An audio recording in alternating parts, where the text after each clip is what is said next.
Okay so hello and welcome. ये chemical kinetics का second lecture है। फर्स्ट लेक्चर में हमने पढ़ा था कि कोई रिएक्शन है R से P। तो इसके लिए सबसे पहले हमने ये देखा था कि rate of disappearance of R हम क्या लिखते थे, change in concentration of R divided by change in time, और आगे माइनस लगाते थे क्योंकि रिएक्शन के ड्यूरिंग जो रिएक्टेंट है उसकी कंसंट्रेशन डिक्रीज होती थी, इसलिए हम आगे माइनस लगाते हैं।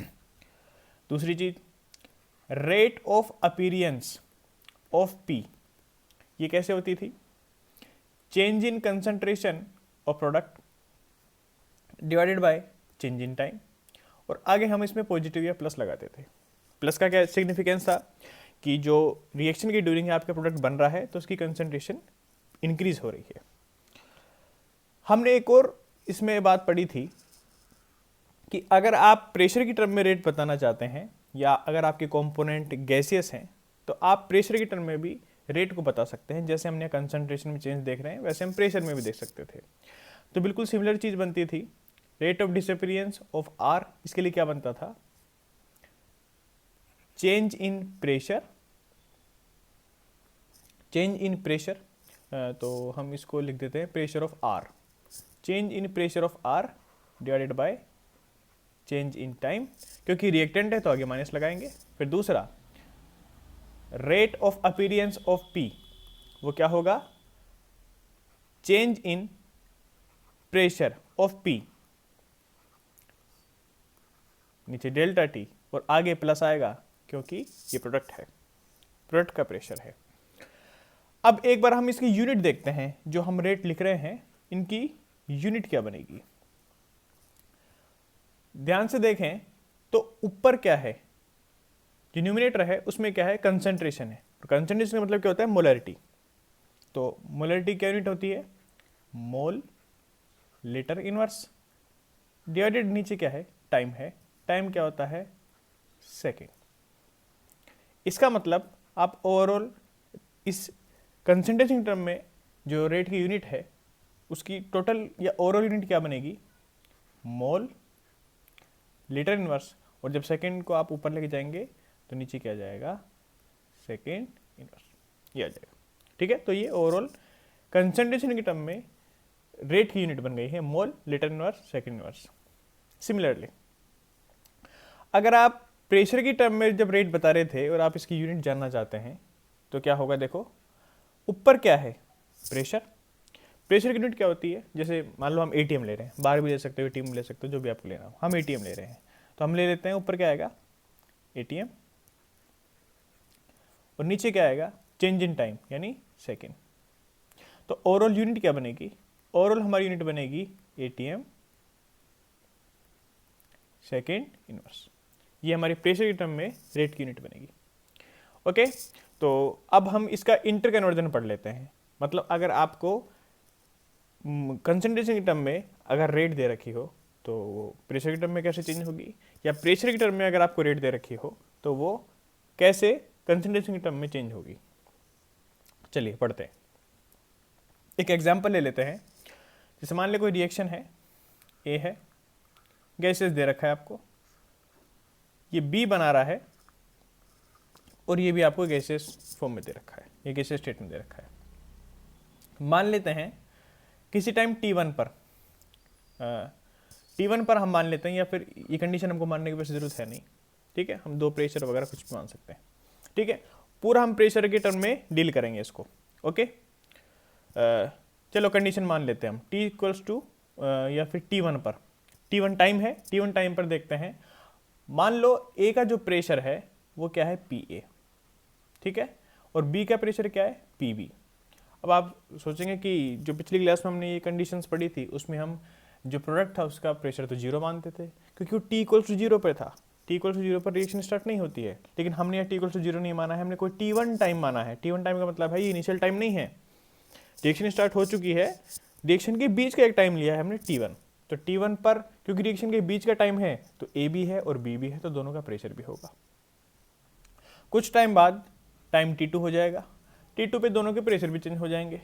तो हम मान लेते हैं ये है हमारा PA डैश और ये हो गया हमारा पी बी डैश या प्राइम, कुछ ही बोल दो। ओके, एक मिनट, ये है हमारा पी बी डैश। तो ये हमारे पास में वैल्यूज हैं प्रेशर की। अब अगर आप रेट, ध्यान से देखें, अगर आप rate of disappearance of A बताना चाह रहे हैं, only rate of disappearance of A बताना चाह रहे हैं, तो वो क्या होगा, चेंज इन प्रेशर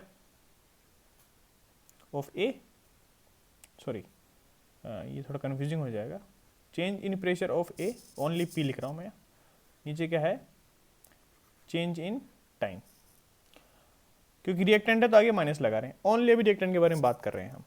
ओके, अच्छा, डेल्टा पी क्या होता है, P two minus P one, या P final minus P initial, ये आपका पी फाइनल है, ये आपका पी इनिशियल है, तो क्या होगा, ये बनेगा minus K P A dash minus P A, और टाइम क्या लिया है हमने, T two minus T one, final time ये है, इनिशियल टाइम ये है, तो ये क्या बनेगा, T two minus T one, इतना हमने लिख लिया है। अब आप देखो, क्योंकि हमने यहाँ पर प्रेशर लिया है, ठीक है, हमने यहाँ प्रेशर लिया है और नीचे टाइम लिया है, तो आप जानते हैं इसकी यूनिट क्या बनेगी। मान लो अगर प्रेशर को आप एटीएम में लेते हो तो एटीएम सेकेंड यूनिट्स बनेगी रेट की यूनिट। अगर आपसे कोई कहे कि आपको ये रेट कंसंट्रेशन की टर्म्स में देनी है, यानी बिल्कुल सेम रिएक्शन दे रखी है, लेकिन आपको जो रेट बतानी है वो प्रेशर के टर्म में नहीं बतानी है, आपको कंसंट्रेशन के टर्म में रेट बतानी है, जबकि आपको जो डेटा गिवन हो प्रेशर वाले डेटा गिवन है, तो आप एक बार क्या करो, ठीक है, आप, मैं इक्वेशन लिख देता हूं, आपको रेट बतानी है, rate in terms of concentration, ठीक है, ये आपको बताना है, rate in terms of concentration ये आपको बताना है, ठीक है, और आपको जो वैल्यूज दे रखी है वो प्रेशर की दे रखी थी। तो सबसे पहले हमने क्या किया कि प्रेशर की टर्म में रेट को निकाल लिया है, ठीक है, प्रेशर की टर्म में रेट को निकाल लिया है। अब एक छोटा सा हम डेरिवेशन करेंगे जिससे आपको बिल्कुल समझ में आ जाएगा कि ये कैसे होगा। देखो, क्योंकि गैस है तो हम अभी मानेंगे कि जितने भी कंपोनेंट गैसेस हैं वो आइडियली बिहेव करेंगे, यानी आइडियल गैस मानेंगे उनको हम। तो आपने पढ़ा होगा आइडियल गैस इक्वेशन क्या होती है, PV इक्वल्स टू nRT, ये प्रेशर है, ये वॉल्यूम है, ये नंबर ऑफ मोल्स है, ये आपके गैस कांस्टेंट होता है, और ये क्या है, T क्या है, टेम्परेचर, ये टाइम नहीं है, ये क्या है, टेम्परेचर है। अब एक चेंज कर रहे हैं, और वो चेंज ये है कि P को मैं इधर रख रहा हूँ, इसको लिख रहा हूँ N/V/RT, V को इधर भेज दिया मैंने, सो N/V/RT हो गया।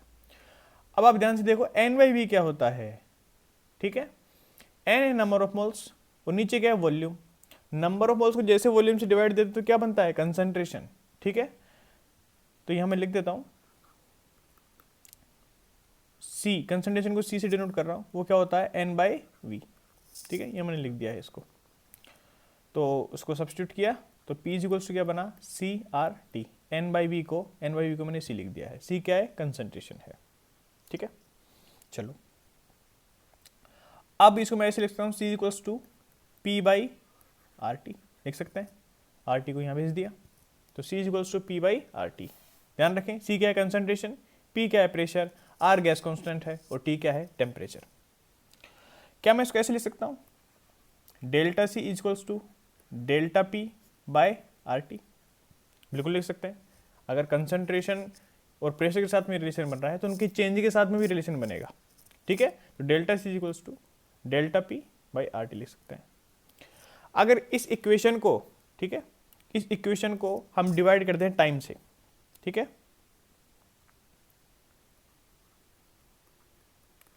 Divide this equation by delta T, delta T क्या है, टाइम, ठीक है, लिख देते हैं ये टाइम है।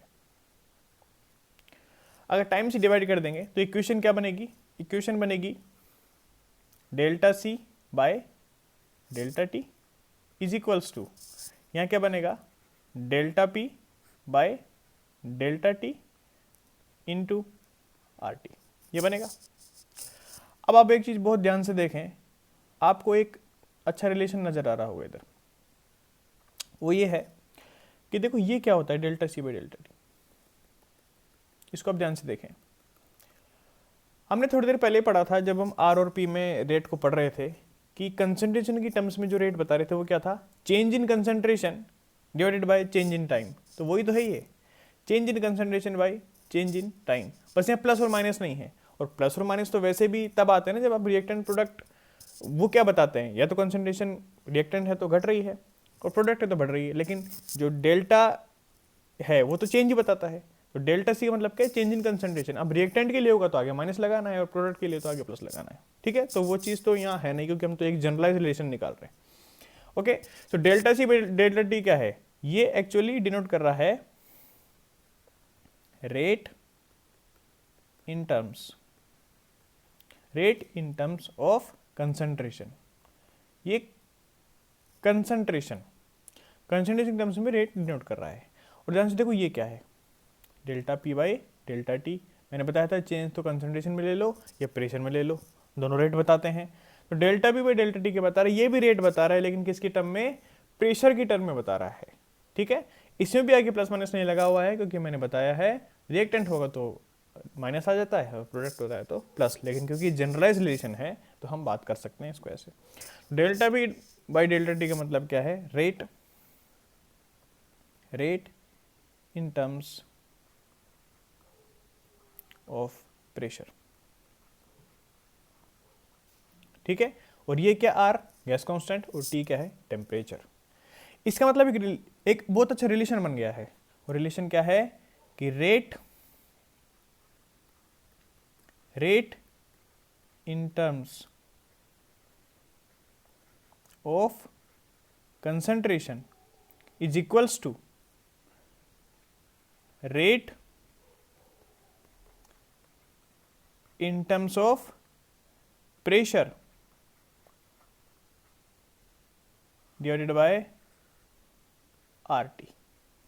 देखो ये तो लिखा है मैंने, rate in terms of concentration is equals to rate in terms of pressure divided by RT। ये हमारा रिलेशन है। तो ध्यान से देखो, अगर आपके पास में rate in terms of pressure है और आपने अगर उसको RT से डिवाइड कर दिया तो वो कन्वर्ट हो जाएगा किसमें, rate in terms of concentration में। तो ये हमारे पास में एक रिलेशन है जिससे आप कंसंट्रेशन और प्रेशर इन दोनों में एक रिलेशन इस्टेब्लिश कर सकते हो, या फिर आप इन दोनों को एक दूसरे में कन्वर्ट भी कर सकते हो, ठीक है। तो जो हमारी लास्ट स्लाइड थी ये वाली, इसमें minus K delta P by delta T था, जो था minus K P A dash by P A T two minus T one. अब आपको पता है क्योंकि हमने ये वैल्यूज़ नहीं ली है तो हमारे पास तो ओनली सिंबल लिखे हुए हैं। मान लो कुछ वैल्यूज़ क्वेश्चन में दे रखी होती तो सारी वैल्यूज यहाँ पुट करो, आपके पास एक न्यूमेरिकल वैल्यू आएगी। वो न्यूमेरिकल वैल्यू प्रेशर की टर्म में होगी क्योंकि कैलकुलेशन प्रेशर में हुई है। जैसे आप उसमें RT की डिवाइड दोगे वो चेंज किस में हो जाएगी, कंसंट्रेशन में, और आपकी जो रेट है फिर कंसंट्रेशन वाली आ जाएगी। तो ऐसे आप कर सकते हो किसी भी प्रेशर की यूनिट को कंसंट्रेशन में चेंज बाय दिस फॉर्मूला या फिर this relation. Okay, next topic पढ़ते हैं, ठीक है। इस पे हम आगे क्वेश्चन ले आएंगे, ठीक है, जब हम न्यूमेरिकल करना स्टार्ट करेंगे। अभी थोड़ा सा थ्योरेटिकल चल रहा है। नेक्स्ट क्या है, हमने रेट पढ़ ली है, अब हम पढ़ते हैं टाइप ऑफ रेट, मतलब कितने टाइप की रेट हमको पढ़नी है, ठीक है। तो अब हम पढ़ते हैं रेट, ये टाइप ऑफ रेट कुछ भी कह लो, एक क्लासिफिकेशन करना है छोटा सा बस, ठीक है। देखो हमारे पास जनरली दो तरह की रेट इसमें है, एक तो है एवरेज रेट और एक है इंस्टेंटेनियस रेट। एक है एवरेज रेट और एक क्या है, इंस्टेंटेनियस रेट। आज हम इसका मतलब समझते हैं। सबसे पहले रेट का मतलब हम समझ चुके हैं पहले। रेट का मतलब क्या होता है, आप कोई भी चेंज ऑब्जर्व कर रहे हो टाइम के रेस्पेक्ट में तो वो रेट होता है। अब ये भी दो तरह के हैं, एवरेज एंड इंस्टेंटेनियस। तो हमको इन दोनों वर्ड का मतलब भी समझना पड़ेगा कि एवरेज क्या होता है और इंस्टेंटेनियस क्या होता है, तब हम अच्छे से डेफिनेशन तब हमारे माइंड में अच्छे से क्लियर हो पाएगी। ओके, मान लेते हैं ऐसा मानिए आपको कहीं जाना है और दो प्लेस में बना रहा हूं, ठीक है। मान लो आपको A से B जाना है, ठीक है, यहां आपको जाना है। इनके बीच की डिस्टेंस मैं आपको दे देता हूँ। मान लो बहुत पास जाना है, ज़्यादा दूर नहीं जाना है, मान लेते हैं 100 किलोमीटर। 100 किलोमीटर आपको जाना है। ए और बी के बीच की डिस्टेंस, दो प्लेस हैं, दो सिटी मान लो, कुछ मान लो, उसके बीच की डिस्टेंस 100 किलोमीटर है और आपको जाना है, मान लो आप गाड़ी से जा रहे हो, ठीक है। और आपको जाने में, यहाँ से यहाँ तक आप गाड़ी से जा रहे हो और आपको जाने में जो टाइम लगा वो आपको 2 घंटे लग गए, 2 आवर। 2 घंटे में आप ए से बी पहुंच गए। तो अगर कोई आपसे स्पीड पूछे तो आप क्या कहोगे कि हमको जो डिस्टेंस है, स्पीड का जो मतलब जितना भी आपने जो डिस्टेंस या फिर जो भी आपकी डिस्टेंस ट्रेवल की है, अगर आप उसमें टाइम के डिवाइड दे दोगे तो क्या आ जाएगा, स्पीड आ जाएगा। डिस्टेंस कितना है, 100 किलोमीटर, ठीक है। टाइम कितना लगा, 2 आवर। तो अगर आप ध्यान से देखोगे तो आप 100 में जैसे 2 का डिवाइड लगाओगे तो आंसर आ जाएगा 50 किलोमीटर पर आवर। ये आपकी स्पीड आ गई, ये आपकी स्पीड आ गई। इसका मतलब ये स्पीड क्या करिए कि आप 50 किलोमीटर पर आवर की स्पीड से चले हो ओवरऑल, लेकिन आपको पता होगा जब आप ए से बी गए होगे तो आप हमेशा 50 की स्पीड आपने कॉन्स्टेंटली मेंटेन नहीं रखी होगी। जब आपको रोड खाली मिला होगा तो आप तेज भी आपने गाड़ी चलाई होगी, क्या पता 100 से भी ज़्यादा चलाई हो, 100 भी चलाई हो, 80 भी चलाई हो, या कभी कोई सामने आ गया होगा तो आप रुक भी गए होगे, हो सकता है आपने चाय वाय पी ली हो बीच में, तो तब आपकी स्पीड 0 भी हो गई। लेकिन ये ओवरऑल जो आपकी जर्नी है उसकी स्पीड कितनी आई है, 50। ये होती है एवरेज स्पीड, जिसमें क्या होता है, टोटल डिस्टेंस देखते हैं और टोटल टाइम देखते हैं, मतलब टोटल चेंज देखते हैं, बीच में क्या हो रहा था मतलब नहीं है। यानी आप इधर क्या कर रहे थे उससे हमको मतलब नहीं है, हमको तो स्टार्टिंग पॉइंट पता है, एंड पॉइंट पता है, उसके बीच की डिस्टेंस पता है, उसमें टोटल कितना टाइम लग रहा है बस हमको ये पता है। हमने टोटल डिस्टेंस में टोटल टाइम के डिवाइड दिया और जो आया वो एवरेज है। अब वो स्पीड निकाल रहे तो एवरेज स्पीड है, लेकिन बीच में आप क्या कर रहे थे इससे हमको मतलब नहीं है। तो ये मतलब होता है एवरेज का, जब आपको टोटल चेंज पता हो और आप जिसके रिस्पेक्ट में देख रहे हो वो भी आपको टोटल पता हो। जैसे हम क्या देख रहे हैं, डिस्टेंस में चेंज देख रहे हैं तो हमको टोटल डिस्टेंस पता है, हमको टोटल टाइम पता है, तो हमने जैसे डिवाइड दिया तो हमारे पास जो भी आया वो हमारे पास एवरेज आया है, तो ये स्पीड है, ठीक है। तो ये एवरेज है। इंस्टेंटेनियस का मतलब क्या होता है, इंस्टेंटेनियस का मतलब होता है अगर आपसे कोई पूछता कि आपको ए से भी तो जाना था, ठीक है, ए से भी जाना था, बीच की डिस्टेंस कितना था, 100 किलोमीटर था, लेकिन आपसे कोई पूछता कि बताओ जब आप चल रहे थे तो 25वें सेकंड पे आपकी स्पीड क्या थी, 25वें सेकंड पे आपकी स्पीड क्या थी। अगर कोई आपसे ये पूछ ले तो ये उसने पूछा है आपसे इंस्टेंटेनियस आपकी रेट पूछ ली। ये होता है इंस्टेंट, एक खास इंस्टेंट के बारे में पूछना, एक इंस्टेंट पर पूछ लेना, ठीक है। 25वें सेकंड, 25 सेकंड तक नहीं, ओनली 25वें सेकंड पर उस इंस्टेंट पर आपकी स्पीड क्या थी, ये इंस्टेंटेनियस वाला क्वेश्चन है। और एवरेज का मतलब क्या होता है, टोटल पूछना, ठीक है, बीच में क्या चला था मतलब नहीं। लेकिन अब आपसे एक खास इंस्टेंट पर पूछा जा रहा है कि बताओ 25वें सेकंड पर स्पीड क्या थी, तो ये क्वेश्चन होता है इंस्टेंटेनियस रेट का।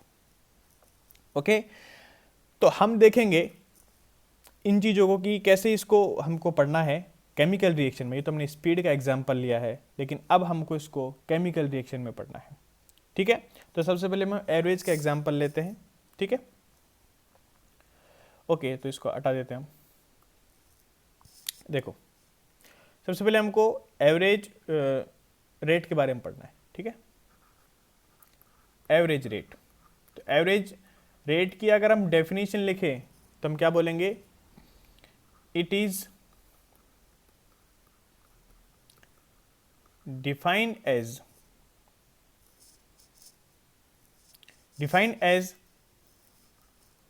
the total change in concentration of any reactant or product per unit time,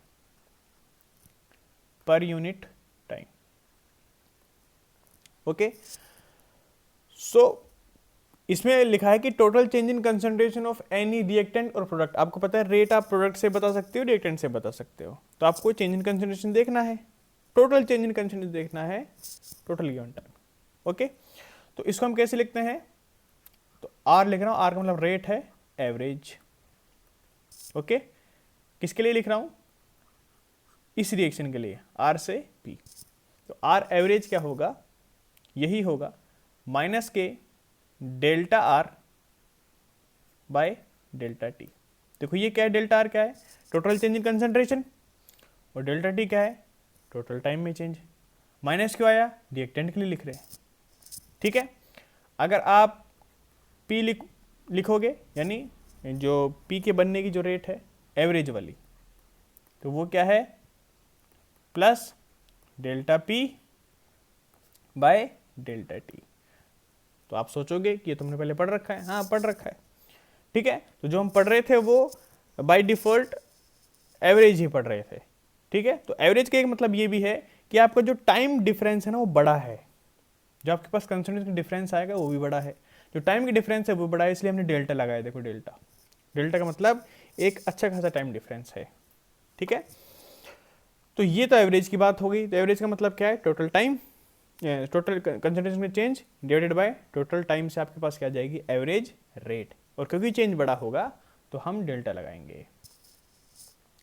ठीक है, आगे चलते हैं, इंस्टेंटेनियस डेफिनेशन देखते हैं।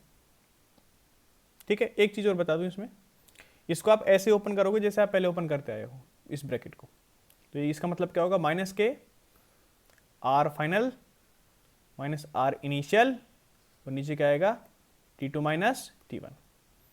और यहाँ भी ऐसा ही होगा, यहाँ प्लस आएगा, P final minus P initial, और यहाँ क्या आएगा, T2 माइनस T1। ये कंसंट्रेशन टर्म्स में लिखा है सब कुछ। ठीक है, तो आप ध्यान रखेंगे इसका। ठीक है, अब हम क्या पढ़ रहे हैं, इंस्टेंटेनियस की रेट की डेफिनेशन। ओके,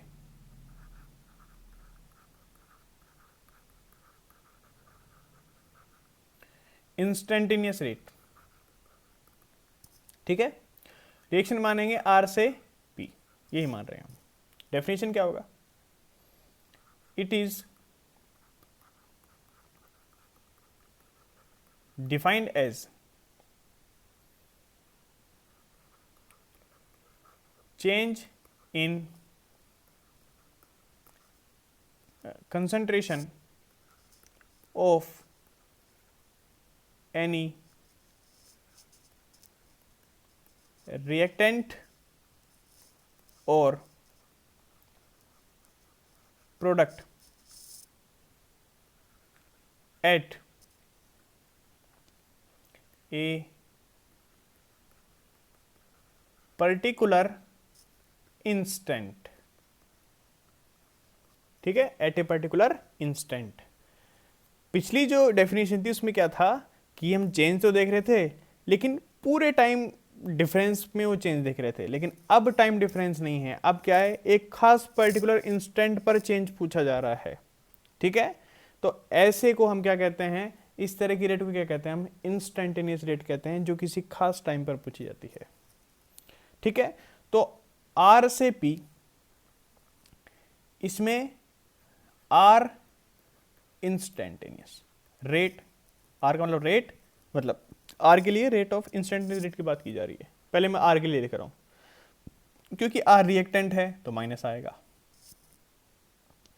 ऊपर क्या लिखते हैं, चेंज इन कंसंट्रेशन। लेकिन अब आपको पता है कि जो आपका टाइम पीरियड है वो बहुत बड़ा नहीं है, क्योंकि एक इंस्टेंट है तो एक आपके पास में अच्छा खासा टाइम इंटरवल नहीं है। तो पिछली बार जो डेल्टा टी हुआ करता था अब वो किस में कन्वर्ट हो गया, dt में। आपने फिजिक्स में पढ़ा होगा कि जब आपको ये पढ़ा होगा आपने इंटीग्रेशन में कि आप एक छोटी सी चीज़ के लिए, है ना, एक छोटा सा, एक बहुत, वो मान लेते हैं एक क्या कहते हैं उसको, जैसे आपको इंटीग्रेशन करना होता है फिजिक्स में, तो आप एक बहुत छोटे से एरिया के लिए उसको dt मान लेते हैं, फिर उसका पूरा लिमिट लगा के इंटीग्रेशन करते हैं, आपको पूरा एरिया मिल जाता है। ठीक है, तो बस वैसा ही है कि जब आपके पास में जो इंटरवल है वो बहुत छोटा होता है तो हम dt यूज लेते हैं, और जब इंटरवल बड़ा होता है तो डेल्टा टी यूज लेते हैं। एवरेज में इंटरवल बड़ा था तो डेल्टा टी यूज ले रहे थे, लेकिन अब इंटरवल नहीं दिया है, एक पर्टिकुलर इंस्टेंट दिया है, इसका मतलब क्या है, dt का यूज लेंगे। ठीक है, तो जो भी चेंज होंगे वो छोटे होंगे। तो r इंस्टेंट का मतलब क्या होता है, dr लिखेंगे। dr का मतलब क्या है, चेंज, d का मतलब चेंज, r का मतलब कंसंट्रेशन ऑफ r, और नीचे क्या लिखेंगे, dt, क्योंकि यहाँ पे उसमें अच्छा खासा टाइम इंटरवल नहीं है, एक इंस्टेंट पर बात हो रही है। ठीक है, बाकी माइनस का तो रीजन आपको पता ही है। और ऐसे ही इंस्टेंटेनियस रेट प्रोडक्ट के बारे में, ठीक है, आर का मतलब रेट है ये, ठीक है, इंस्टेंटेनियस रेट प्रोडक्ट के लिए क्या होगी, प्लस, क्योंकि प्रोडक्ट है, change in concentration of product dp divided by क्या आएगा, dt। ठीक है, तो ये हमारे पास में इंस्टेंटेनियस रेट को लिखने का तरीका हो जाएगा। और पिछली स्लाइड में हमने क्या लिखा था, एवरेज रेट को लिखा था। ठीक है, तो ये हमने तरीका समझ लिया है कि कैसे हम इंस्टेंटेनियस और एवरेज रेट को लिख सकते हैं, रिप्रेजेंट कर सकते हैं। ठीक है, इन दोनों की डेफिनेशन हमने देखी है। नेक्स्ट लेक्चर में हम देखेंगे कि इनका ग्राफिकल रिप्रेजेंटेशन कैसा है और इन पर जो न्यूमेरिकल आएंगे वो किस तरह से हैंडल होंगे। तो इस क्लास में इतना ही। Thank you so much.